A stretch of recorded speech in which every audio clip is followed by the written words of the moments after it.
of events that several student organizations have led that focus on issues relevant to the 2016 election. I think policy students have a little bit of an unhealthy enjoyment during election seasons, especially strange ones like this. So tonight's topic, engaging American Muslims. It might raise your eyebrows a little bit. Why engaging American Muslims? American Muslims, who are very diverse, are actually already fairly integrated in our society. I think if you look at statistical portrait, you'd see they pretty much mirror the population in terms of income, in terms of Muslims serve at all levels of in business and in society, serve in government, serve in the military, and of course in our universities. American Muslims are much more engaged and integrated than, for instance, the situation in Europe. But I think several unpleasant facts confront us from a policy perspective that we'd like to discuss tonight. One is, of course, the threat of radicalization among American Muslims. Last July, about 5 months before the San Bernardino attacks, the FBI Director James Comey estimated that more than 200 Americans had attempted to join ISIS. Reportedly, a number of these were from Minnesota, where there is significant numbers of Somali American Muslims. These numbers have been tapering, is my understanding, and certainly haven't reached anywhere near the level of Europe. But the San Bernardino attack, of course, represents the danger of what's been called self-radicalization, or I think the FBI director referred to as homegrown violent extremism. Roughly half of Americans say that they're very concerned about the rise of Islamic extremism in the U.S., including 48% of American Muslims who said that Islamic leaders are not doing enough to counter Islamic extremism. That was from a Pew poll in 2011. About half of Americans also believe that at least some U.S. Muslims are anti-American. So that's one sort of field, I think, of unpleasant facts that sort of emerge and confront us tonight. The second, the FBI routinely records over 100 hate crimes against Muslims every year in the years since 9/11. In 2001, they reported nearly 500. Only Jews are targeted more often for explicitly religious reasons as the victims of crime. And this could be anything from assault to vandalism, a number of different crimes that are included in that. Muslims were the only group for which the FBI recorded a rise in hate crimes from 2013 to 2014. I don't think we have the final numbers for 2015, but there was reportedly a high level after the San Bernardino attacks. According to Pew, 6 in 10 Americans think there's a lot of discriminations against Muslims in the United States, and 76% think that discrimination against Muslims in the U.S. is increasing. So I think these unpleasant facts invite a policy discussion. The way I would frame the policy question, there are lots of specific questions about immigration policy, perhaps law enforcement, a number of other questions that emerge. But in a broad sense, I think the challenge before policymakers, before civic leaders at a variety of levels, is to effectively address the first area of concern, threat of radicalization, while avoiding exacerbating the second area of concern, what we might call anti-Muslim sentiment, or what some have called Islamophobia. But I think in our public discourse, certainly in our political discourse, two groups who have different concerns seem to be talking right past each other very often. Some groups and figures emphasize the first set of dangers. I probably don't have to name names. You can imagine who I might be talking about. Along with deeper concerns like the alleged connections between some groups who claim to represent American Muslims to the Muslim Brotherhood. Council on American Islamic Relations has received accusations from or allegations about these kinds of connections. Or also the idea that Islam is inherently violent or incompatible with American values. I think some groups focus on this set of concerns. Others emphasize the second set of dangers, seeking to counter anti-Muslim bigotry or Islamophobia. So I think we end up with an important policy conversation that's never quite allowed to unfold. Well, I've heard several folks here at the School of Public Policy say that we'd like to be the place where the conversation happens. And so our three distinguished panelists are here to help us begin this conversation tonight. I'd like to introduce them here in a moment, but I first want to say I've encouraged them to feel free to challenge anything I've just said, complicate it, agree with it if you would like, of course, but feel free to inject things that you think need to be included. So I'll briefly introduce them. First of all, Dr. Ahmed Taha, to my far left. He's professor of law right here at Pepperdine University School of Law. He's an expert on consumer and investor protection law and holds a PhD in economics from Stanford. And he has also worked for the U.S. Justice Department and spoken on this very issue several times in the past. So thank you for being with us. There's more here on your way out. You might grab a bio sheet. I'm not going to read everything, but all our panels are very distinguished, so please pick one up on your way out. Second, Dr. Jennifer Bryson. She is currently Director of Operations and Development at the Center for Islam and Religious Freedom in Washington, D.C. She holds a PhD from Yale's Department of Near Eastern Languages and Civilizations in Arabic and Islamic Studies, and she actively conducts research on Muslims working to support religious freedom and counter religious extremism through the story-based arts. And then, last but not least, Dr. Dany Doueiri is Professor of World Languages and Culture at California State University, San Bernardino, where he coordinates the Arabic Language Program and is a member of the Center for Islamic and Middle Eastern Studies there at CSUSB. He also co-founded a website called Islamicity, which you should certainly look into. It's I believe the most visited website currently active on the World Wide Web.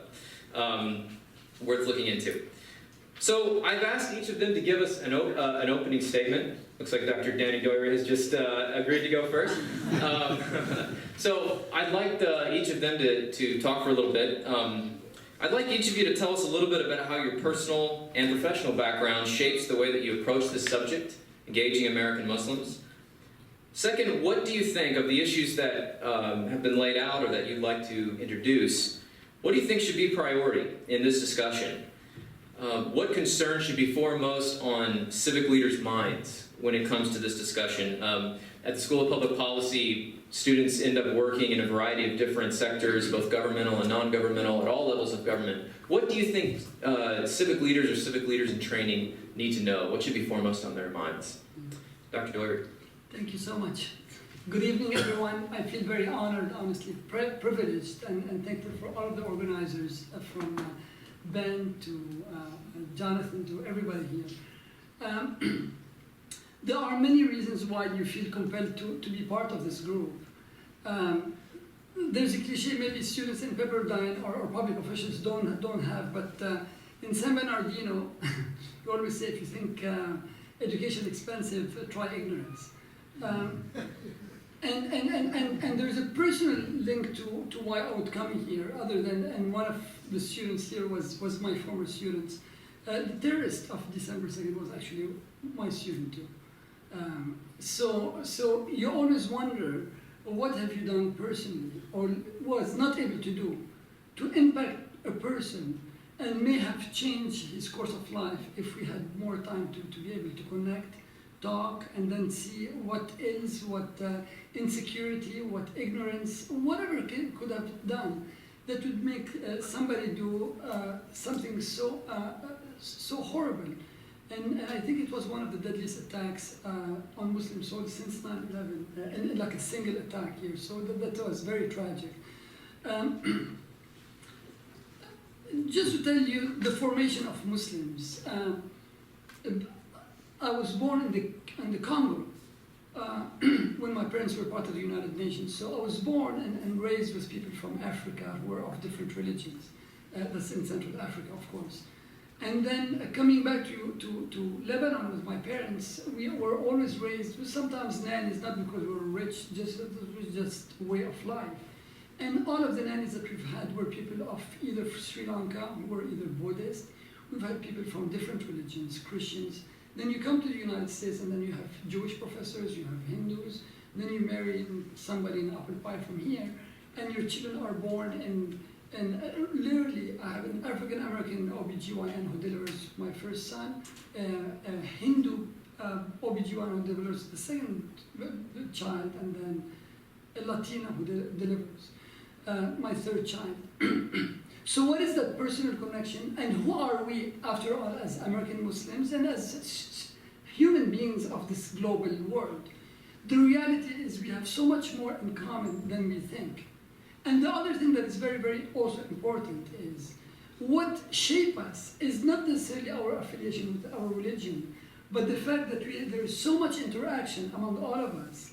And it is the goodwill and the seriousness and the care of people of all the backgrounds who get together and be able to influence and then take all of the potential fear that we have of each other's community so that we can better, I don't want to say coexist, I say live together harmoniously and respectfully. So to go back here now then on the issues of why we are here, what is our message here for the future leaders, for public policies? Of course, there's nothing better than education in its multiple forms, whether it is through dialogues, whether it is through other media, whether it's through education from very early stages. And you had mentioned about the different types of policy. We have the politics policy, which is one part. We have the security issues. We have immigration issues. But there is also other type of policy that we need to address. And that is related to public health policy. Because once we take what may have happened, and I'm not saying that there may not be a religious aspect to it, but what may have happened to some of the Muslims who get radicalized, such as Sayyid Farouk, who happened to be my student, sometimes if we start addressing mental health as form of the public health agenda, and start understanding that sometimes people could piggyback on certain ideologies or religions, but behind that there could be, and I'm not saying that this is the only reason why, there could be some deep insecurity or deep trauma that these people have done. And again, I am not justifying, I'd like to repeat it many times, of what they had done. Maybe we'll have a more comprehensive understanding of how we address very complex issues. And finally, I would like to say, as public policy leaders for this university and for our nation, it is very, very important to always go back to the root cause of certain problems.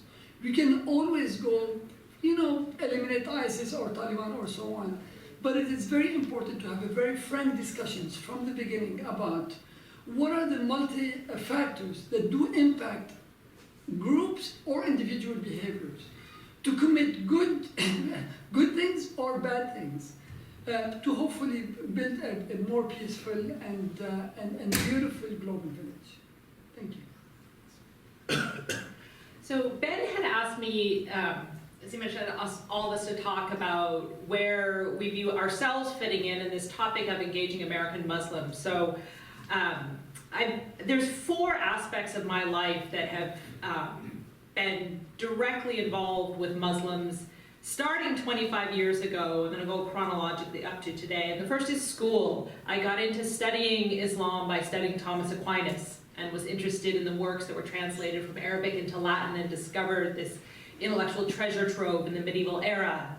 And so it was in order to read philosophy and theology that I learned Arabic, and when you study Arabic, Islam is just there. My view of Islam is very much shaped by historical studies and studying the history of Islam across the centuries and encountering Muslim intellectuals who were working in tremendously diverse time periods, political circumstances, etc. The second is my own faith life. I'm a Christian, and I think this has had an impact on my encounter with Islam and Muslims in 2 ways. One, I take very seriously that Muslims themselves are making a truth claim. And I can understand as a believer myself that for Muslims, their own faith is something very important to them. Even if I don't always understand it, I've always tried to recognize with Muslims I've encountered, whether it's dead Muslims whose works I'm reading in books, or people I've gotten to know that, okay, I recognize I don't understand, but this is something that's really important to them. And also, I know that my own faith life has been enriched by getting to know Muslims because it's led me to ask questions that I wouldn't have asked myself. And I've also gotten to read just some really great spiritual minds here, like Al-Ghazali comes to mind. Also in my own work, I worked for the Defense Intelligence Agency after 9/11 for 6 years, and I also worked as a contractor to the Office of the Secretary of Defense before later, and for 2 years I worked as staff in the Office of the Secretary of Defense.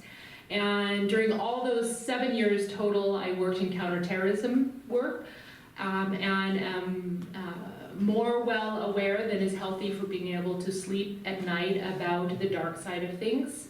And this is there, and this is real. But as I mentioned, my study of Islam has taken me across centuries and continents, so I look at this also in a much bigger context. Another area my work has brought me is travel to work together with Muslims in the world. This is involved here in the US and with Muslims. I've been in China twice visiting different Muslim communities. I've been in Syria, I've been in Yemen.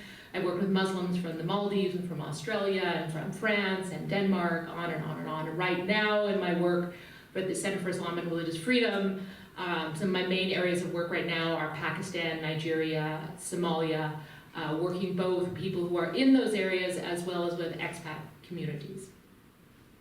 And the last is my personal life, especially after I left the Department of Defense and began to work together with Muslims, mostly American Muslims. I feel incredibly privileged at the personal relationships that I have developed, and just amazing, wonderful people I've got to know. And also because I work full-time together with Muslims, and a very large part of my personal social life is with Muslim friends, I see a lot of their internal intra-Muslim discussions. And when I have non-Muslims say to me, well, why don't Muslims do something to counter violent extremism? It's hard to communicate how much I see happening in intra-Muslim discussions on this. And I think for those of us who are non-Muslim, it's helped me to be aware that communities don't always want to have difficult conversations publicly. And so for us to be aware that there's a lot going on, but for one thing, when organizations issue press releases, that's very boring, and so it doesn't get covered in the news media. And there's also just a lot happening that needs to happen in communities that's not necessarily going to be public.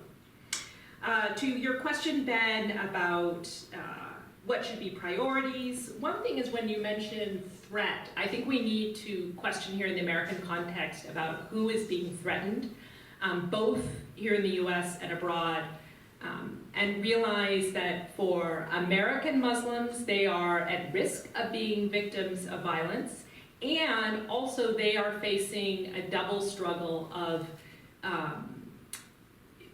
being at risk of being victims of violence, but also just the very, very difficult public media environment right now. And also when we look at groups like ISIS and others overseas, numerically the majority of their victims are other Muslims. And for priorities and civic leaders, never underestimate how powerful it is to act locally. Get to know people where you live, in your own town, in your own neighborhood. And for civic leaders working locally, I think the two most important things are inclusion of everybody in the community and making sure everybody feels they have an opportunity to participate if they want to, and listening to others who are different. Thank you for having me tonight. I guess I'll talk a little more for sort of the personal side, and then I guess sort of the community thing.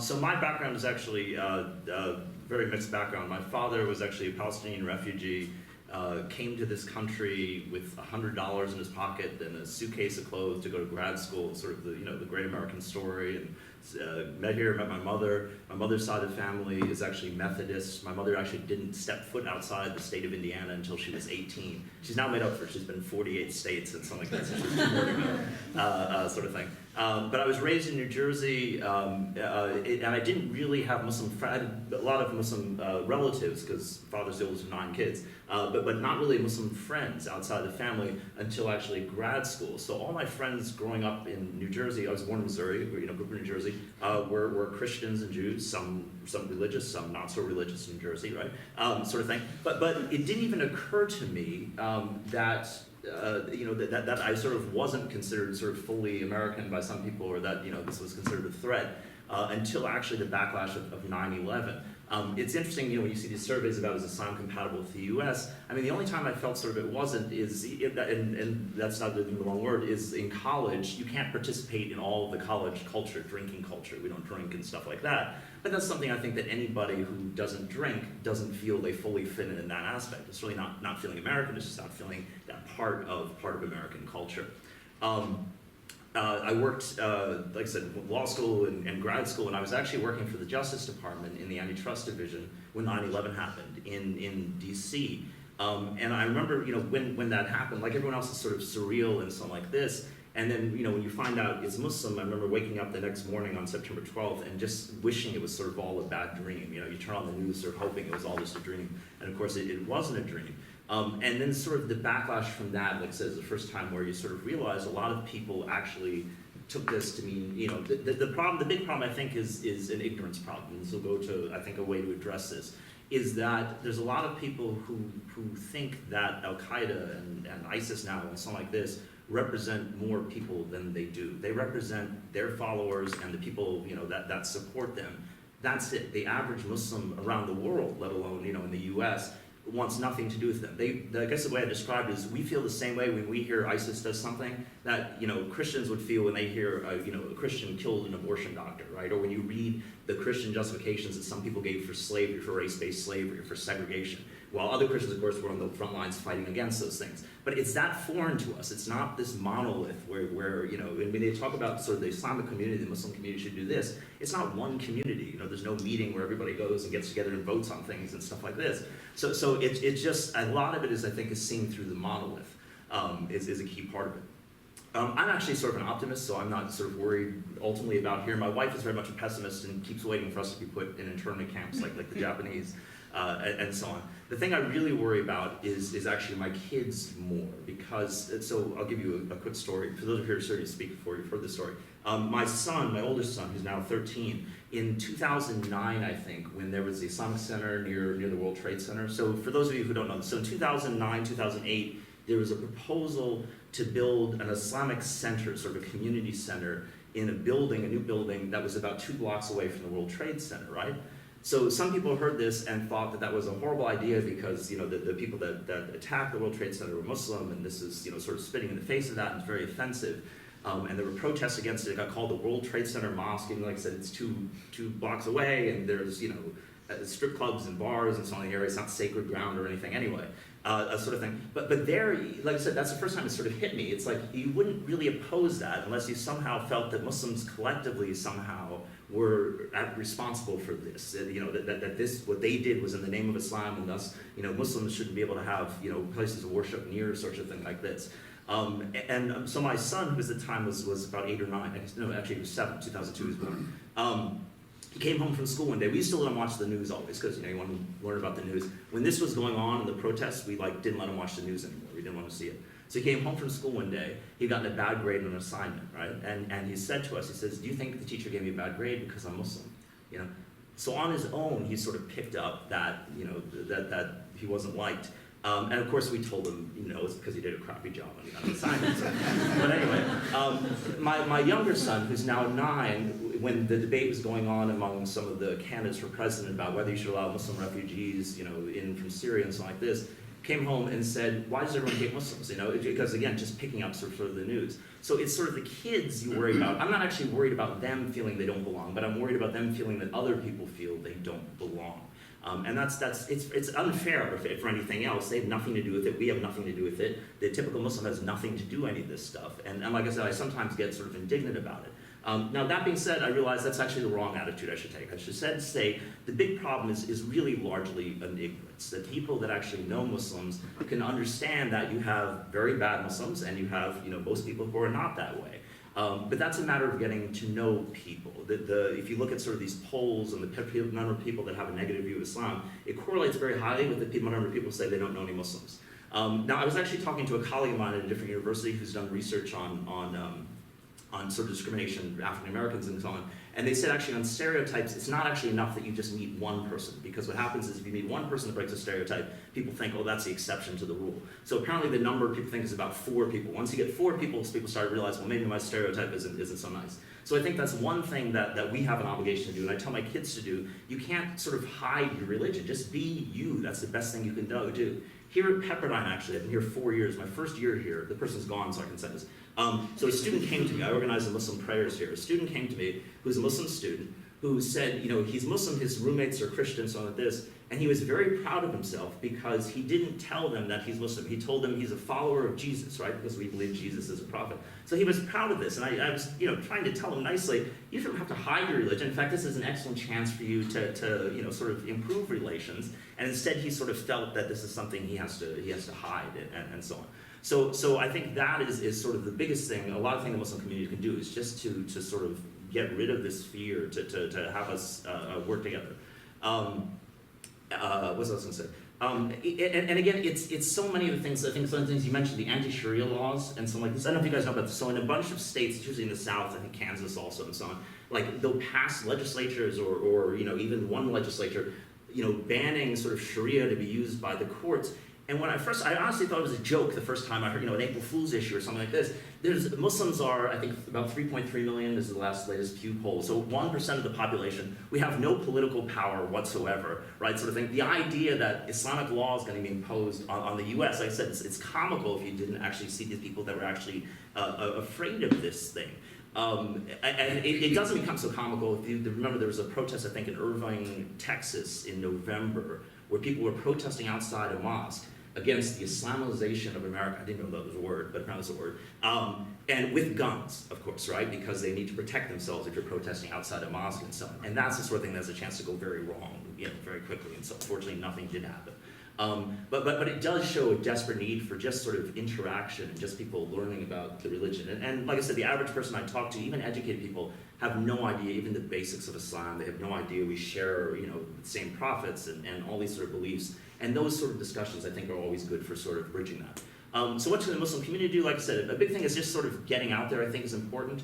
Also, I think it's important, we're in the Muslim community, and again, I'm hesitant to use that word because it suggests, again, that there's some group power we have, and you know more about this than I do.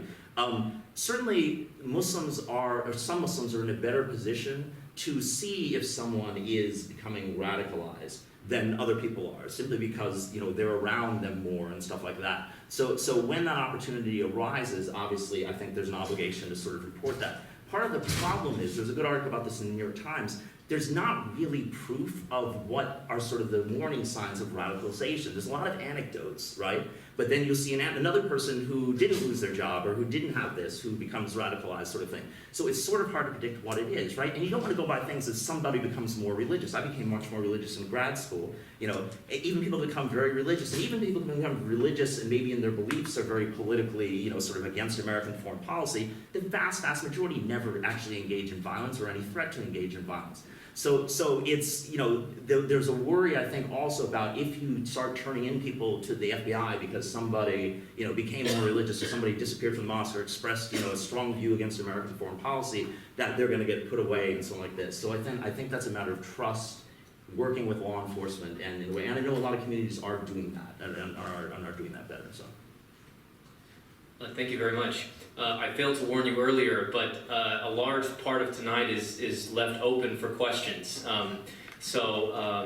Actually the rest of the time. So I hope that you've been thinking about questions. There's been a lot of issues raised. If there's something you want to go deeper into, something else related that you would like to ask a question about, I think we have a couple people ready to walk around with mics. So please feel free. Please do. I'll borrow Dr. Stephen Hayward's Jeopardy rules. Phrase your comment in the form of a question, but feel free. Does anyone want to start?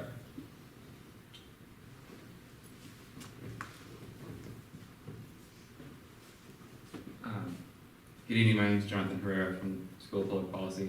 Dr. Taha, you just touched on the Muslim community having really the best knowledge of knowing when warning signs are coming up. But then I think I forget the legislation that's attempting to be passed, but I think it's similar to the UK's Counterterrorism Security Act, that I guess the FBI kind of requires Muslim communities to, if they see anything, report it. And my question is, you see teenagers and they're Muslim, but maybe they're just teenagers and they're going through a hard time, like most U.S. teenagers are, and you have community members from their mosque reporting that, and then it goes on this young man or woman's record, when really they were just a teenager that had a bad breakup or something. Do you see this type of if this does transform in law being a problem for this country? Yeah, and again, so I would say, and I was trying to say that I think is sometimes like a concern, right? Is that if you turn somebody over to law enforcement, right? Sort of what happens, to them, and are you permanently scarring somebody, and like I said, a lot of the problem is what really are the warnings. If somebody says I'm going to go to Syria and join ISIS, right? Well, then we have a clear situation. Or they start buying fertilizer, and they're not a farmer, right? That's sort of a sign. But I don't think that's what people are generally talking about when you see signs, sort of thing. And like I said, I think there's not really great evidence about what those signs are, sort of thing. So that's something where people are working on that, trying to find a checklist. And the article was talking about how the government, really wants to sort of find a checklist somehow to sort of do this. So yeah, the other thing I would say though, and why I'm hesitant to say the Muslim community has a responsibility, because I feel like then I don't want it to be misinterpreted to say what I was just criticizing at the beginning, which is to treat it as, again, sort of this power that we have that we don't have. The problem is to say the Muslim community needs to do more, and then becomes sort of an excuse to be upset at individual Muslims for, well, you're partly responsible because you're part of the Muslim community. When again, I don't have anything to do with this kid who becomes radicalized or not. Sort of thing. So I think it's wrong to sort of put the obligation at sort of that personal level. Again, I think Muslims have the best opportunity to do that, just to be able to get around the people, but that shouldn't be sort of done as sort of a fault thing. And a lot of that, like I said, is getting along with law enforcement. I know some groups are calling for more sort of community policing and something like that as a way of sort of increasing the trust. Again, it's not the only community where there's sometimes this distrust of law enforcement, and that can hinder law enforcement. But other people know better. I think there's also been a disconnect in the media. I'll see public voices, saying, well, mosques need to do more.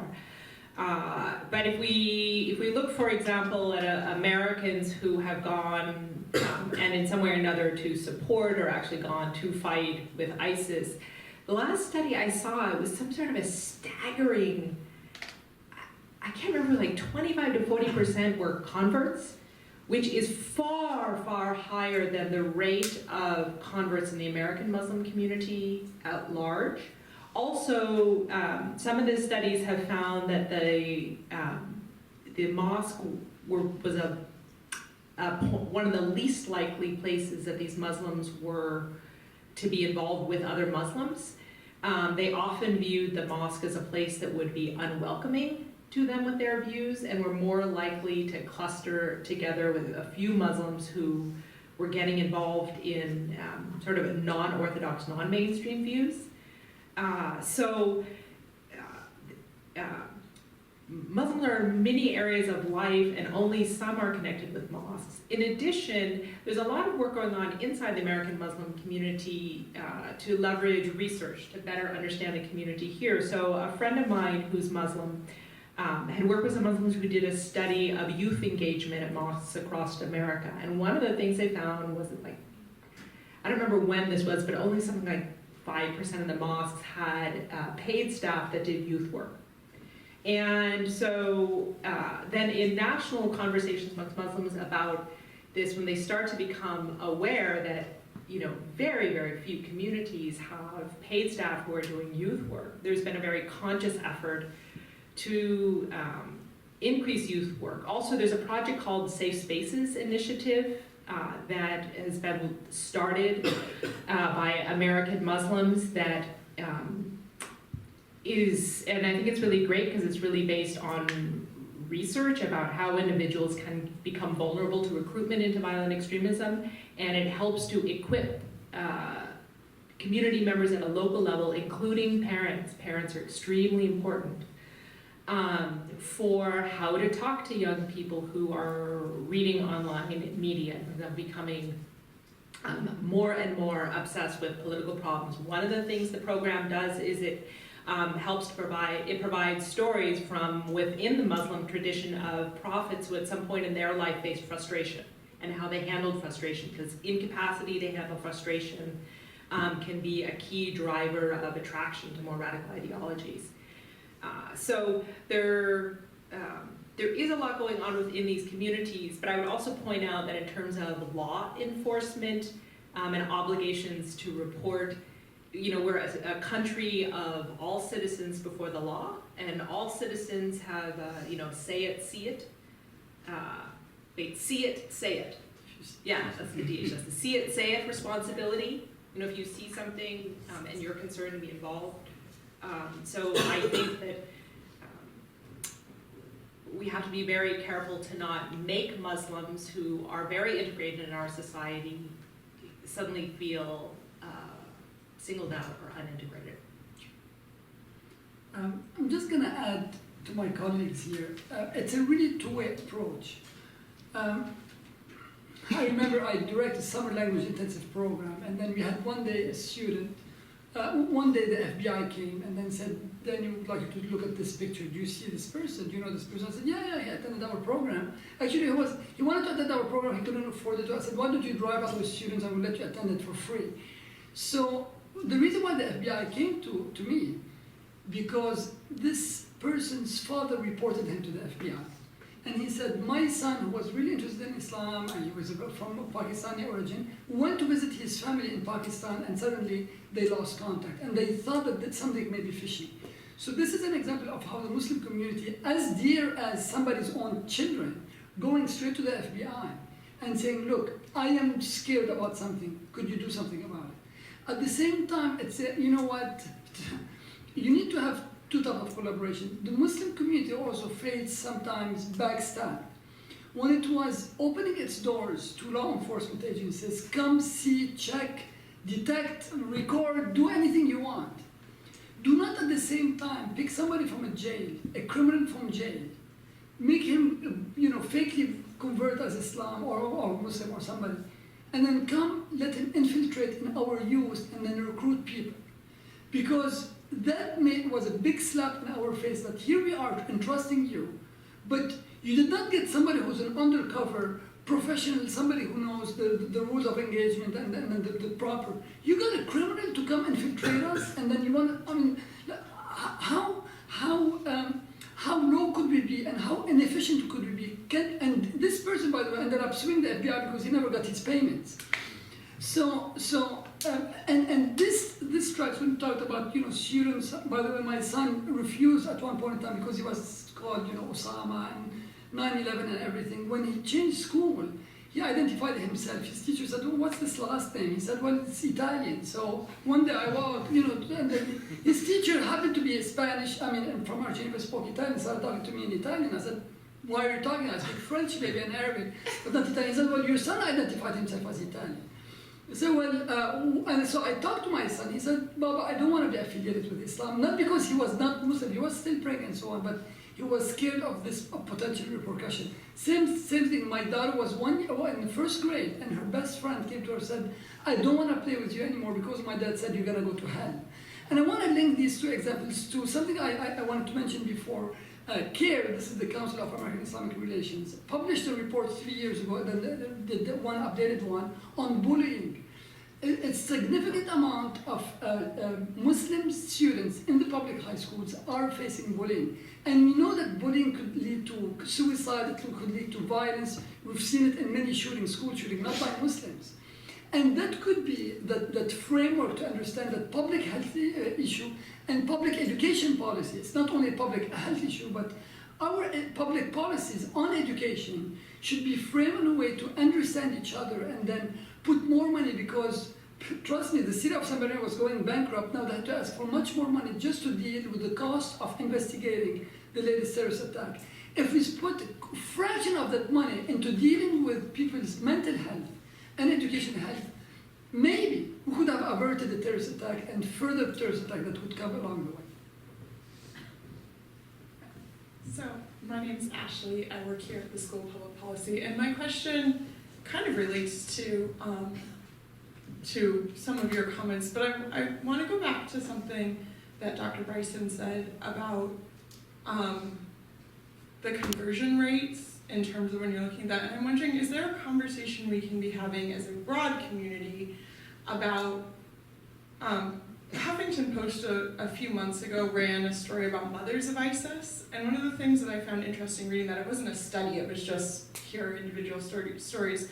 The common denominator with that was whether it was women whose children, who were sort of nominally Muslim, and then their children discovered religion and they were really relieved, and then it became, or women who were Christian or atheist and had no connection to the Middle East at all, ethnically or any other way. So I think there was a common theme with those stories of children where there was no male leadership in the home. It was all this sort of thing. So looking at whether it's that or whether it's sort of the bullying issues or whether it's other issues of what is the gap that this ideology is filling for Americans, whether they're white Protestant Americans who are now converting, or whether they're Muslim Americans who are being radicalized. But is there something, is there a conversation we can be having as Christians and Muslims and atheists and whoever about our society? Are there questions that we should be discussing that aren't being met, that maybe particularly coming from a religious perspective, American Muslims could help us to have better? Does that question make any sense?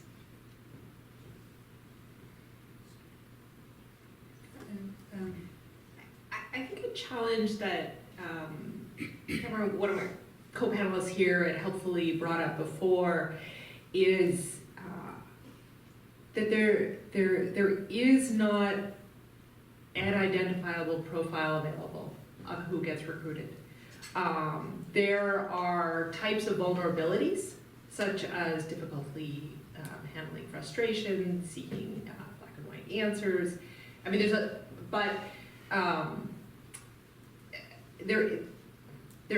not going to be a formula for solving this. There are, as Dr. Doueiri mentioned, it's very, very complex. And it's also multi-causal about how individuals get involved. And with each individual who gets involved, there's multiple causes and influence that lead them down that path. But something you asked at the end, and I'd be interested in hearing from panelists, is the question for American Muslims is, how can we as Americans be having better discussions than we are having about living in a multi-faith society? Not sure if this answers your exact question, but yeah, the converts are, so I've known lots of sort of converts, during my life, and I love actually the conversion stories. It's very interesting, and because when you're sort of raised Muslim, and I'm sure this is true for Christians, if you're raised Christian, you always think, well, I would probably come to Christianity anyway, but the reality is most people don't change their religion. So people that actually do change their religion, I'm always sort of, impressed and like to hear that sort of story.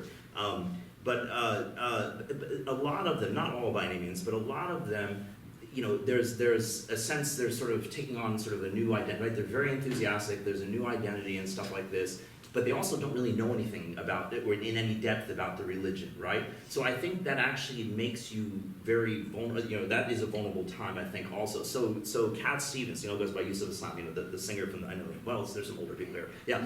So he actually stopped singing for about 10 years or something like this, and I saw an interview with him, he said, stop singing because the people that, when he converted that were sort of talking were saying, oh no, singing, you shouldn't be singing and stuff like this. And then later as he learned more about Islam, he learned there's nothing wrong with singing, if you're singing inappropriate songs, that's one thing, but there's nothing wrong with singing. So how he sings again and writes albums again and so on. And you get, and when you see some of these stories, particularly some of the people that are joining ISIS and so on, there was a great story about some of the Belgium sort of attackers.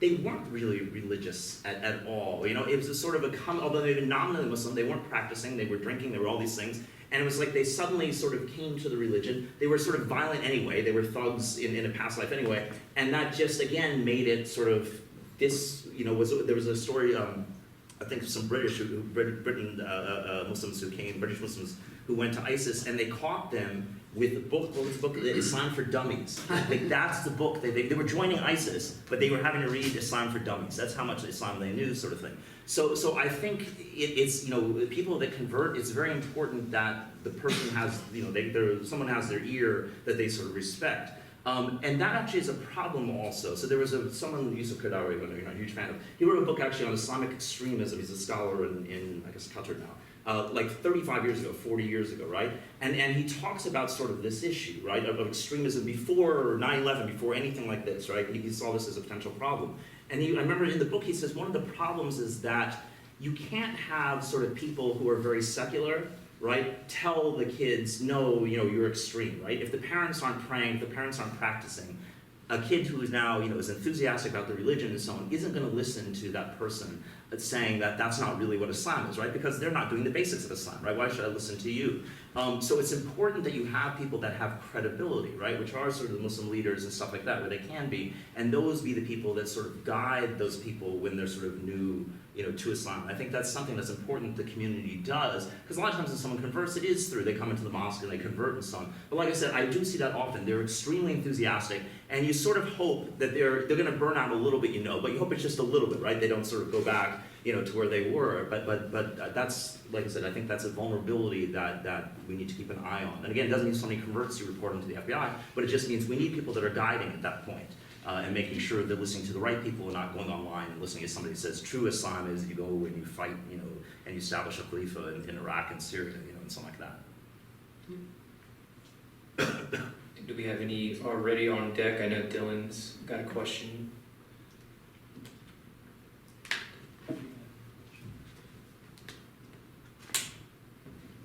Hi, my name is Dylan Hood. Thank you so very much for coming out tonight and sharing your stories with us.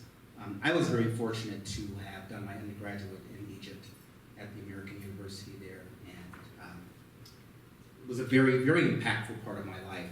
All of my friends were Muslim. We would party during the week, and they would go to pray on Fridays. My girlfriend was Muslim, and so the only Muslim I had issues with was her father. So my question is, how different is Islamic extremism from what's either Christian or Jewish extremism? Well, of course, this is a very loaded question. So if you want to say how different is Islamic experience from Jewish or Christian extremism, we're limiting extremism to the religious, because there are other types of extremists. You could be a vegan extremist, by the way. I mean, I'm not saying that. I mean, you could be an anarchist extremist, you could be Republican or a Democrat or independent extremist. So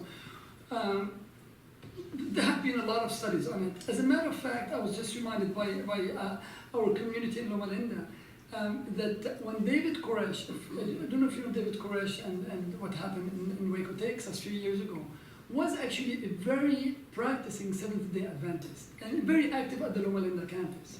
And then, of course, he had his own views about the world and own approach about it.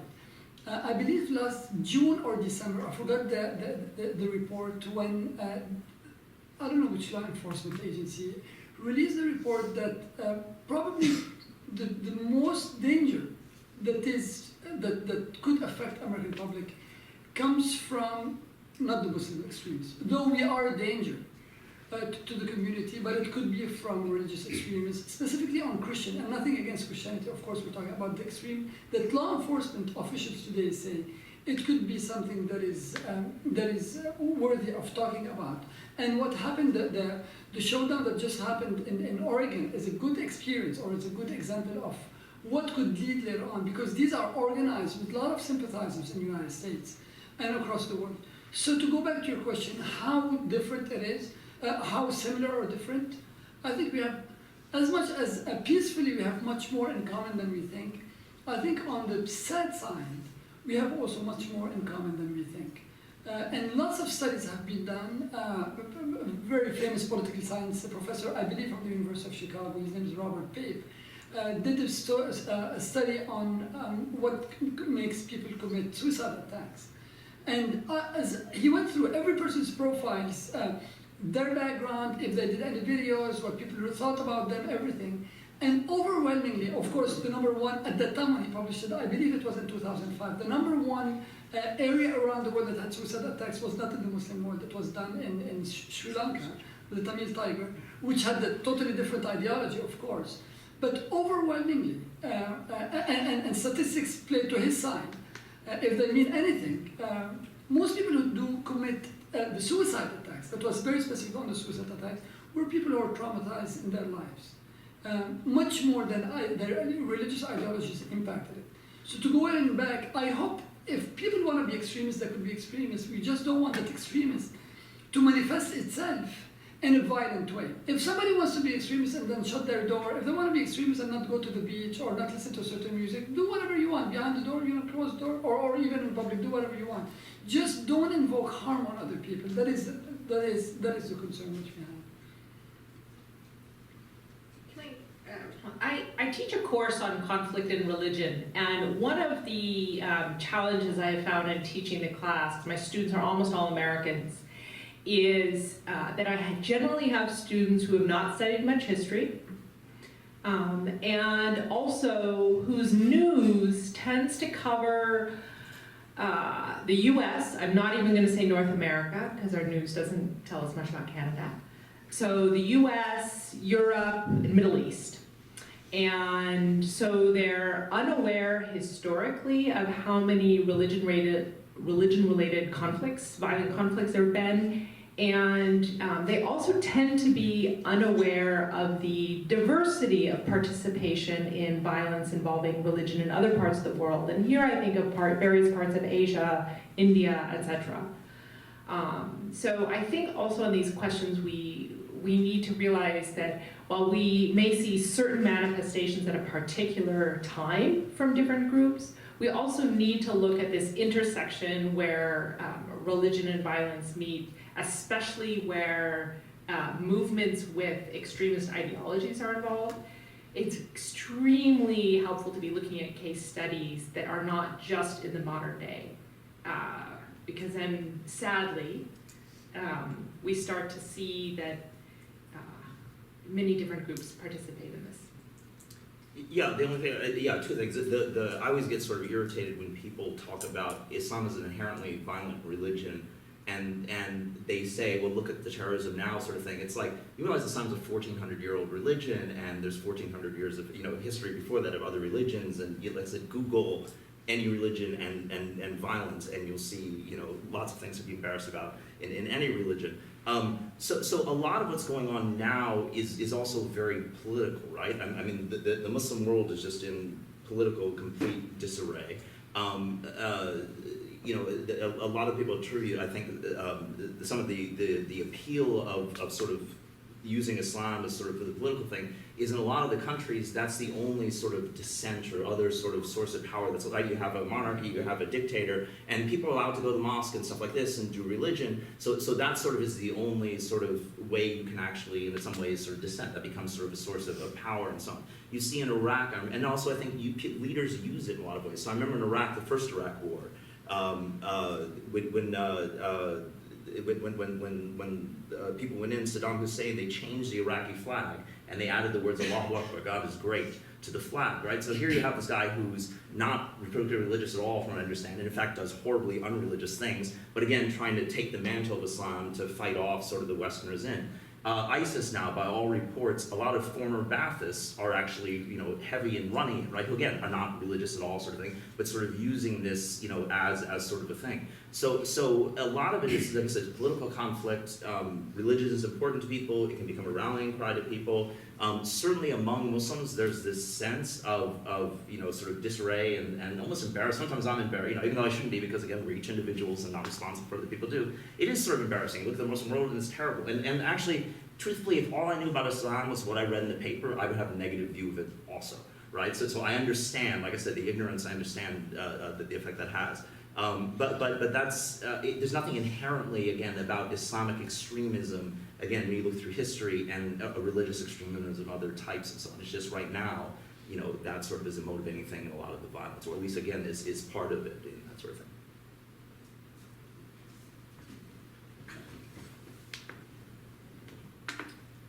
Good evening, my name is Cole. I'm with the Civic College undergraduate school here, and I also work with our on-campus security and threat assessment team. And so my question is to those of you who have worked in intelligence or law enforcement work, which I know is a couple of you, what do you think on the internal culture of law enforcement or intelligence gathering could change or be improved to be more responsive to the modern day Islamic world and the threats posed by that, that, as we've discussed, pose reporting concerns and response concerns that maybe at both the federal and local law enforcement level, work could be done to make that more reactive and more effective?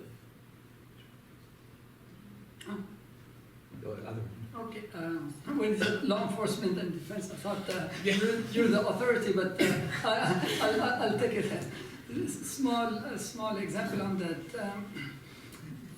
In 2003, I was asked to go train officers before they go to Iraq, before they get deployed, and so we started doing the regular training. And I still remember the commanding general of Fort Irwin. This is the largest army base in the United States. They said, we really goofed. I mean, it was very inspiring or enlightening to see it from somebody who's a hardcore trained military. He said, if we just understood the culture behind it, we would have saved a lot of the other people's lives and also our own lives, and trauma that has impacted a lot of our soldiers. The same thing happens to our law enforcement here in the United States. One of the people who served there ended up coming one day studying Arabic and then going to be part of the San Bernardino Police Department. He's actually my former student. And he says now, although he's an African American, he said whenever there's a conflict in a home in San Bernardino among a Muslim community, Muslim by the way, or no, an Arabic speaking, that could be Muslims or Christians, he's the first to be called in and they say, go to this house and then talk to them. Because you understand that culture. You know when to knock on the door, you know who to search, you know who to touch, you know how to greet, and you know how to answer, you know how to lower your gaze whenever you need to, and then you know to address the proper questions. So to answer your very specific question, I think that community relations, that community officers that goes and then outreaches and communicates and then learns about the specific needs of each community is one of the best preventable prevention. That's why, by the way, health insurance pays you to go exercise, because they know it's much cheaper for you to be healthy than for later on to pay a big bill for a hospital. And I think in law enforcement it would be the same thing. If we just invest in that prevention, it is far more return on your investment on a public policy point of view. So I'm hesitating because your question's huge.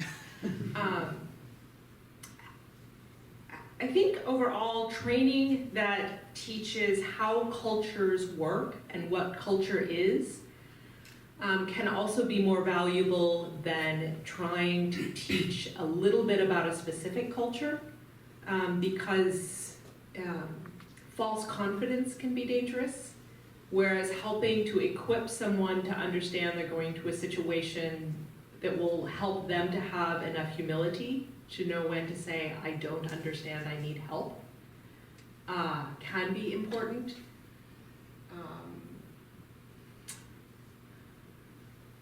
Yeah, and also it varies greatly whether you're talking locally, federally, internationally.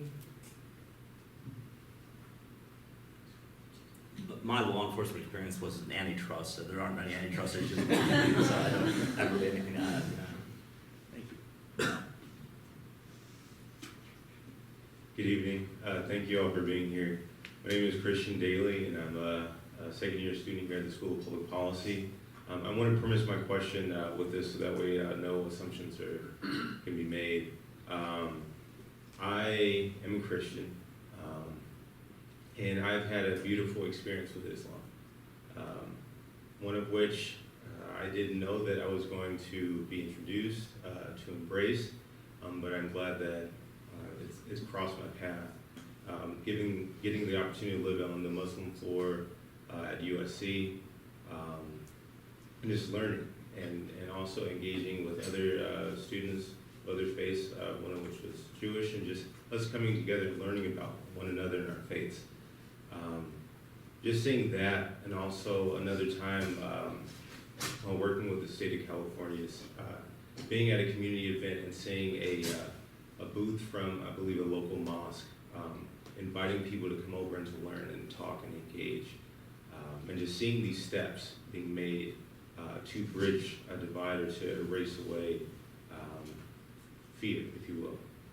So I want to ask you, as far as with the events that happened in San Bernardino, who makes this first step? And in every local community or state or wherever you have it, who makes the first step? And also, who would you like to see meet that step?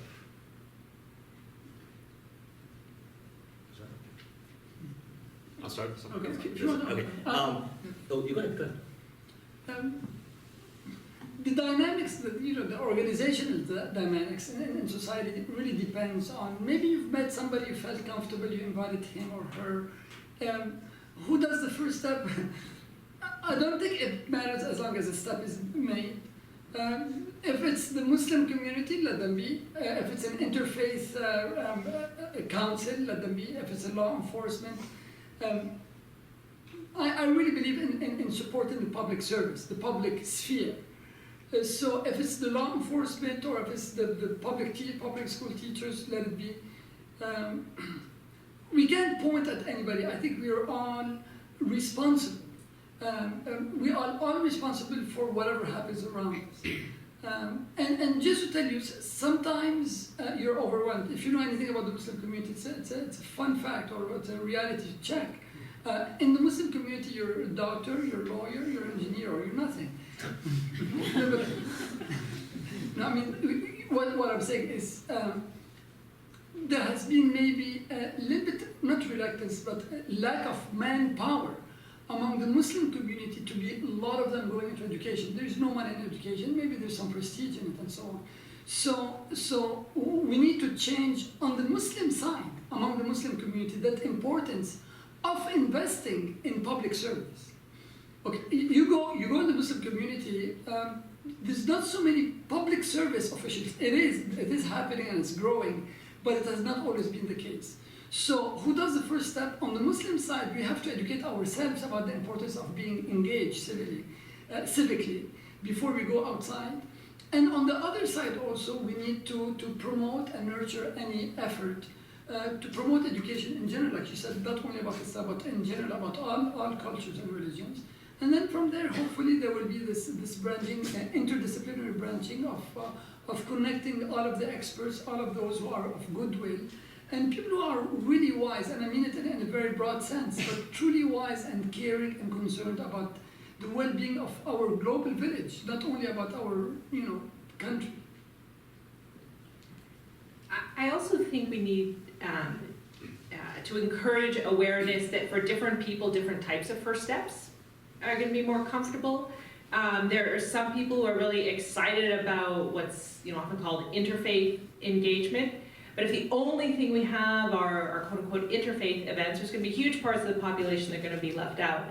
I mean, look, in my career, my work, sitting here on this panel, I'm somebody who's written about my allergy to interfaith engagement. It's, those just aren't my kind of events. I also, for those first steps and encounters, especially that are across faith lines, I have witnessed again and again and again how important other common interests are. Maybe it's having kids on a soccer team. Maybe it's having a shared favorite kind of food and people meeting at a cooking class. That often first steps don't necessarily need to start with religion per se being the point of engagement. Perhaps just building a relationship so that two people feel comfortable enough with each other just as human beings before they might want to share about perhaps what's most important to them in their own lives. So I think fostering as many avenues as there can be to those first steps, and homework assignment for everybody in the room, not just students. If you're not Muslim and you don't have any personal social relationships with Muslims, meet your fellow American citizens in person. Maybe you know people who know people who know people who can provide an introduction, meet at Starbucks sometime. Be proactive. Yeah, I agree with everything that's said, and it's that sort of thing that living on I didn't know there was such a thing as a Muslim floor, but going and meeting people from different religious backgrounds is sort of great. I agree with what you said about interfaith thing. I've done a lot of those things. In a lot of ways, it's not quite preaching to the choir, but the sort of people that come to that are at least open and minded enough and sort of want to have everybody get along and these sort of things. So a lot of times that's not the biggest problem. Those are not the people that sort of need to be reached. So I agree. I think the biggest way to do it is just to get involved in the community, right? Coach your kid's soccer game or little league game. And this is something where the Muslim community, again, broadly speaking, I don't think is doing quite a good enough job of just getting out there and getting involved in other things. And maybe your religion comes up in the 10th conversation you have with somebody, right? And in some ways that's even better because people then realize, oh, this perfectly normal person who I have lots of things in common with, is a different religion, and you sort of pick it up that way. But some of it is that still, I haven't seen the exact demographics, but still a lot of the people, my father's generation, it was immigrant to this country, so you still have a lot of immigrants, and it's harder for immigrants to just sort of get involved, right? They don't feel as comfortable when they go to a PTA meeting or when they coach a sport, right? It's not quite, your home culture. It's, I think, our generation that's sort of raised here that's more likely to feel very comfortable in those situations. So I'm hoping sort of that improves as just more and more Muslims who are born here, start to take on leadership roles. But it's just, I agree. I think it's just get involved and just meet people and that's the sort of thing is also necessary. Hi, I'm Kristen Root. I'm a second-year student here. So I'm wondering what your thoughts are on engaging Muslims as voters. As a student here, I've looked for research on data on that, what parties are they affiliated with, and I haven't really been able to find anything. So do you know anything about that? And then from personal experience, I do know some Muslims that vote, but I also know a lot who don't, who feel very disenfranchised by the whole system, and they don't feel like they identify with the Republican or Democratic Party.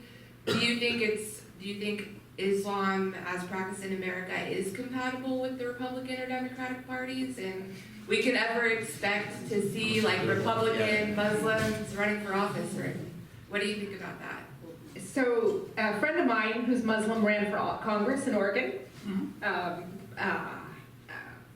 We have Muslim members of Congress. I also think, and there actually have been some studies. And for example, at the presidential level, we've seen that before 9/11, American Muslims were at a presidential level more likely to vote Republican, and since 9/11 have been more likely to vote Democrat. But also, I think the fact that you aren't finding in your research a clear-cut answer says a lot about the diversity within the American Muslim community. Just as the American population at large has all sorts of political inclinations, also there's diversity in the American Muslim community. Although I'm fascinated that you know some Muslims who don't vote, because my Muslim friends have been very, very engaged in voting.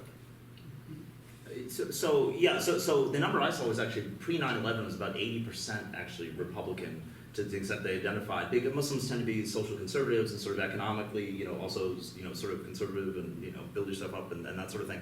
9/11 sort of switched everything, and not 9/11 actually, it was the rhetoric in response to 9/11 that really changed everything. And actually President Bush, too, for all of his flaws, was actually, I thought, quite good about, he actually went, unlike President Obama, he actually went to the mosque in D.C. I think President Obama has a problem doing that because people, they know he's Muslim, they think he's Muslim, now just prove it, right, particularly in a mosque.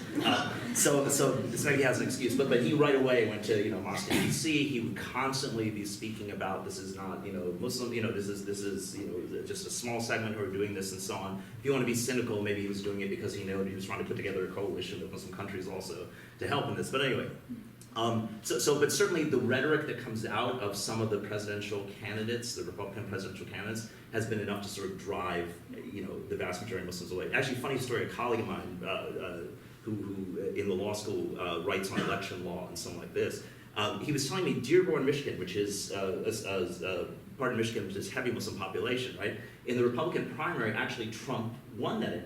And he said, you know, just as, I guess, last week or something, he said, you know, how's that possible, right? And I said, well, the reason it's possible is there aren't any Republican Muslims left, right? So you know, for people that voted Republican primary, none of them, you know. So that sort of is what happened. That being said, I think if the rhetoric changes, I think it can switch back, you know, and not that should or something, but you know, it's the rhetoric which right now is scaring sort of people away. You just, you know, when someone is saying these things about you, you're just not going to vote for them.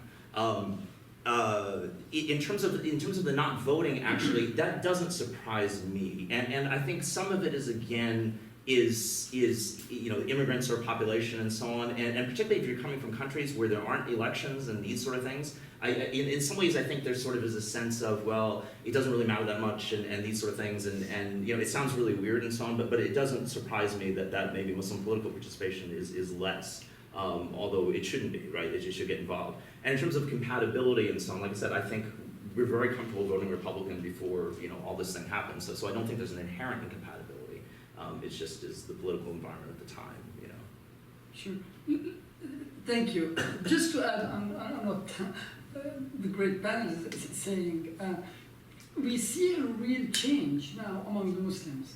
I'm talking, for example, the umbrella organization of all Muslims in Southern California is called the Islamic Shura Council of Southern California. So it's the consultative council. It draws members from all the Islamic centers, non-profit organizations, and so on. They have an annual banquet every year. This year's annual banquet speaker was Keith Ellison, who was one of he's the first Muslim congressman in the history of the United States. The fact that they brought, the leadership in Southern California brought somebody all the way from DC to here to speak very specifically about the importance of Islamic Muslims' involvement in the political process. And you know, when he came there, he had to be very careful as a public servant not to advocate for a party or another. He only spoke about the importance of being civically engaged. And the other thing that is very interesting to just think, when President Clinton didn't win, when President Clinton's second term, when he was going to go against President Bush, George W., Muslims voted at the time for George W. instead of Al Gore. And I'm going to tell you why I give this example. It's not because I didn't like Al Gore. Muslims did not voted for Al Gore, or did not vote for Al Gore, which, by the way, could have made a big difference in Florida, because of Muslims' perception that Al Gore may side with Israel. Okay, now look how things turn. Today, overwhelmingly Muslims support Bernie Sanders, a Jewish person. So Muslims are today after a cause. If we believe in a person, it is truly not boiling down to his or her affiliation to a certain religion or to a party, but for what he stands for. And therefore, that will always repeat. I'm very happy that Muslims are today for Bernie Sanders, not because I'm promoting a certain person. What I'm saying is, I'm very happy that today in the United States, we can set an example, not only for the Muslims in the United States, but for the Muslims around the world, that Muslims here are going to go rally behind the Jewish voter, the Jewish candidate. And hopefully that will send a great message that there is hope of all of us working together. And I can assure you, 20 years ago, the issues of going and registering for votes was never something that we ever heard in the mosques, in the Islamic centers. Today, it's one of the #1 things. You know, did you register for vote? Where's your registration? Get on board. So we are seeing that change, and hopefully in 30 years or 40 years, you'll see even more political participation, both at the local level all the way to the national level. Oh, and the vice presidential candidate this year for the Libertarian Party is Muslim. Anyone have a question, additional question? I have one. So, Dr. Taha, to go back to your point about the violence not just being associated to Islam, but to all religions. If we look back through history, most of the major wars have been fought in the name of religion in general, not just one specific one. So, or that was my understanding. There's a claim or an argument that's floating around that Islam needs a reformation. So, essentially, Islam is 600 years behind, let's say, Christianity, and once Christianity went through the Reformation, that's when most of the violence came to an end, and that's essentially what we're starting to see now, to where, particularly the Arab states, as they're coming into a more modernized and more Western world, overwhelmingly the people, your average Muslim and whatnot, they are just peaceful people there going along with the flow, but you have a certain group of people who feel alienated, who want to hang on to the ways of old and whatnot. And typically, whenever you see something like that in any group, there is violence, backlash. What are your thoughts as to the validity of that claim? So, and I'll let you guys jump in because we have different opinions. So actually, a lot of times you hear atheists arguing sort of religion is sort of, inherently violent and there would be better without sort of, religion sort of overall sort of thing.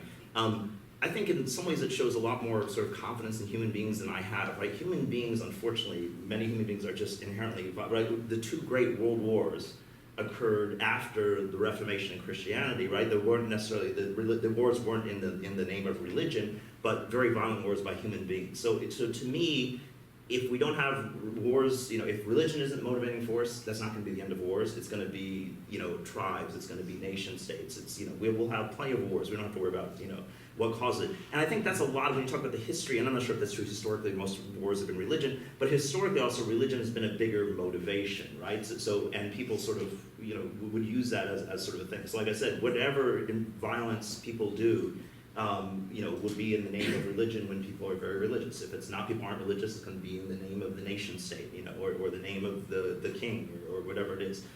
So I don't think that makes it go away. But in terms of the Reformation, so this is something that as a practicing Muslim that sort of is an interesting issue, and it's sort of a complex issue, and I'm not sure what the answer is, because we look at sort of Christianity, and I'm generalizing, and I shouldn't do this, but we look at sort of Christianity and something like this, and this Reformation, and also we see that people are much less religious than they used to be, right? Most people are sort of Christian, doing things that 100 years ago that would be considered very un-Christian in terms of practices. And you look at in this society sex and other sort of aspects of the society. So any sort of reformation is there's sort of this desire to also not have people lose their religion. If reformation means you become nominally of a religion, but but you're not really sort of practicing sort of religion, that's a problem. In Islam, there's very much sort of a law, religious law that you follow, like the halakha and Jewish law and stuff like that. So there's sort of limits to that, and how you can sort of do that is, I think, something that we all are sort of thinking about. And being a Muslim in this country, in a non-Muslim country, it's always sort of something that you sort of you learn how to be a Muslim, like I said, in a country where most people are not Muslim, and when society is sort of not necessarily supporting everything you're doing, sort of thing. So I guess I would say I'm hesitant about sort of that Reformation. Clearly, we need to get rid of these elements that are promoting sort of this violent extremism, right? And again, as people said from the beginning, and this I should have said at the beginning, the terrorism. I always get upset when people say Muslims aren't condemning terrorism in these acts and stuff like this.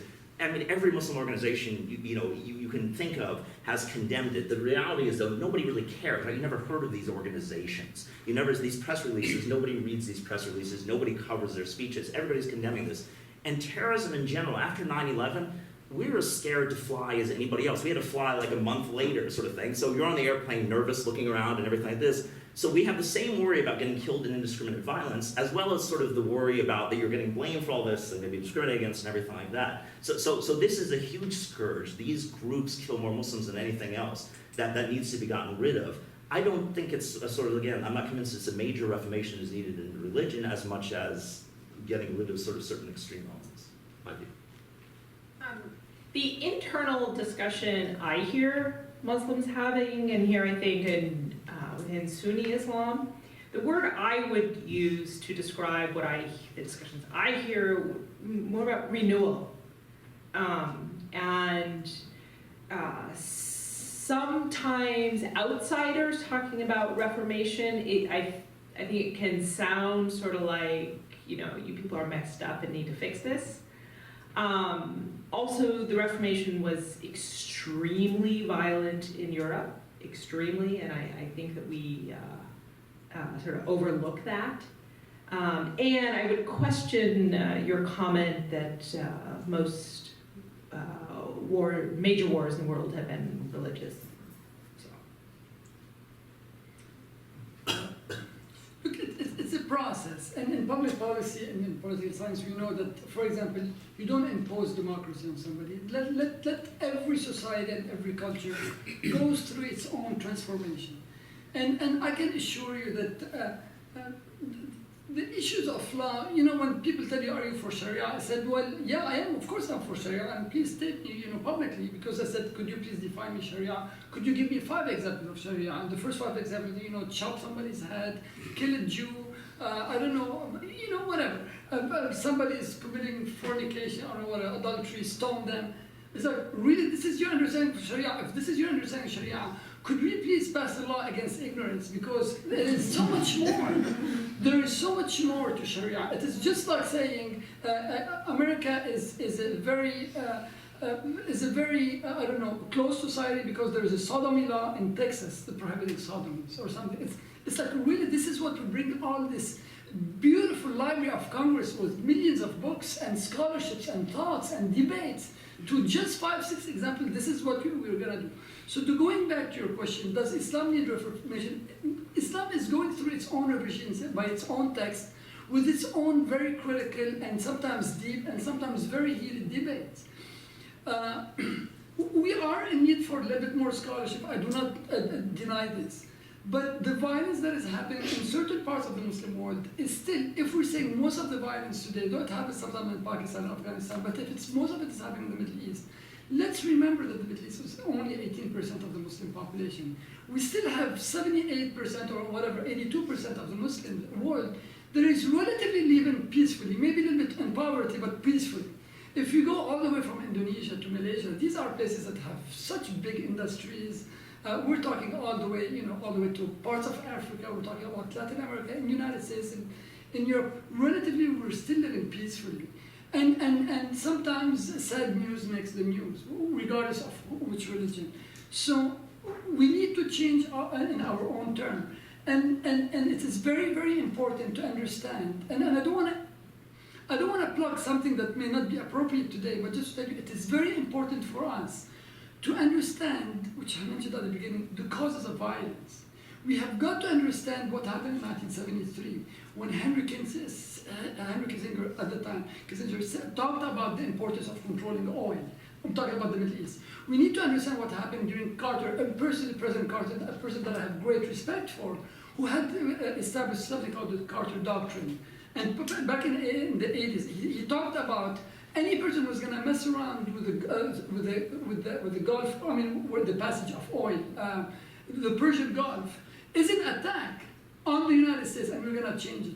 It is very important for us to understand how, for the past 40 years, we supported some dictators here, our country supports some dictators in the Middle East, that could have led to the violence that is coming. So if I were to blame it on the violence, I need to understand the historic context of what may have caused violence and a vacuum, political vacuum in power, instead of blaming it on a religious aspect and calling for reformation because that region is suffering.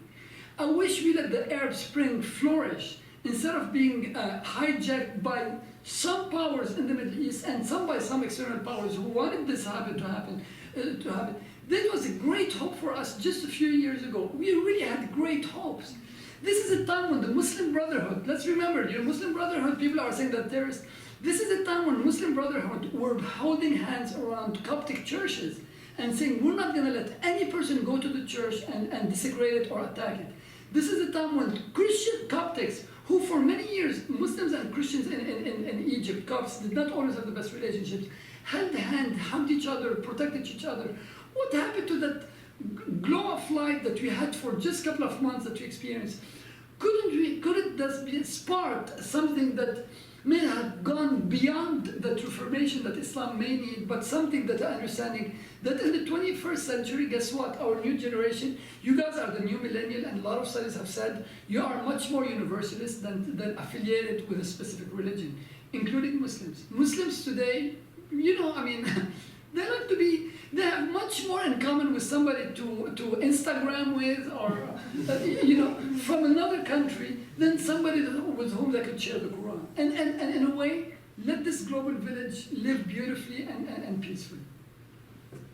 Thank you all. Unfortunately, we're about out of time tonight, so please join me in giving the panelists a hand.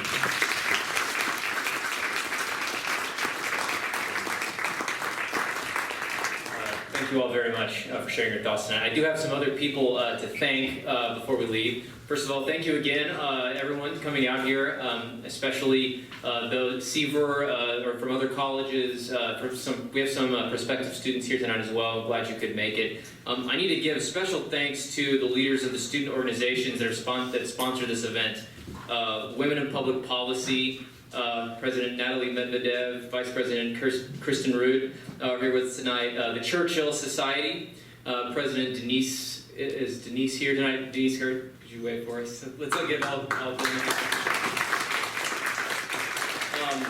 Several of the administrative staff in the SPP office helped out a ton. I won't be able to catch everybody, but I know Kirsten Vassy is here, Marissa Davis as well. Diane is here too. Thank you all very much for your help. And also for our new Dean, Pete Peterson, also for the Dean's Office supporting this event as well. And one more time, please, let's thank all the panelists. Thank you very much for being here.